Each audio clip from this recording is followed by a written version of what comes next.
tayong isang buong garlic. Kiniras ko lang siya. Meron tayong sili. So, galing lang ito sa ating farm. Meron tayong flowerets na carrots. Meron tayong oyster sauce, isang pack na maliit. Meron tayong, wala ako ng malalaking so ito ay crushed pickles. Meron tayong olive, wala nang pitted na to. Meron tayong laurel.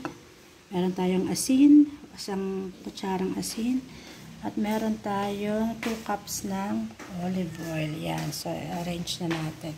So yung ating bangus ay atin na binabad for 30 minutes sa 6 cups of water at saka 3/4 cup ng asin. So na-drain na natin to. Okay, i-arrange na natin siya. Ating pot, lalagyan natin yung ating garlic, yung ating carrots, ayan, tapos ay bay leaves, ayan, tapos isalansa natin yung ating bangus.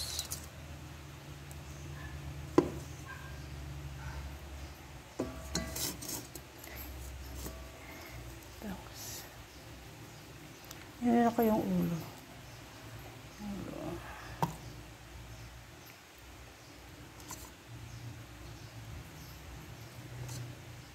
Tapos buntot. Tapos ay natin yung buntot.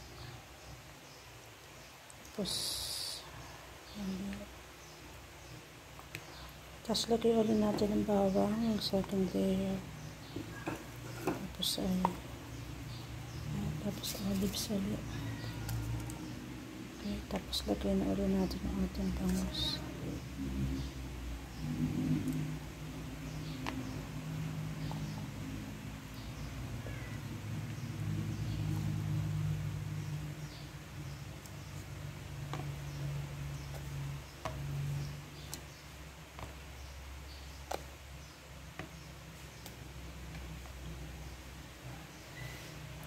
Tapos, lagyan natin ng carrots po ulit.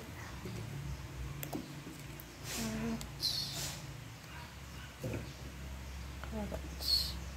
Tapos yung ating pickles. Tapos ay peppercorn.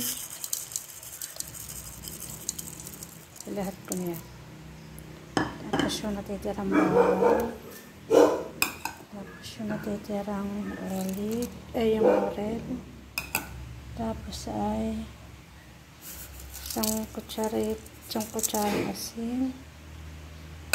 Tapos yung ating olives. Okay, at saka yung ating sili. Okay, tapos ay buhusan natin ng 2 cups ng olive oil. Lagay ko na rin yung isang oyster sauce, tapos submerge natin with water. Mga 2 cups siguro. Sa pressure cooker. Tapos lalagay ang lid.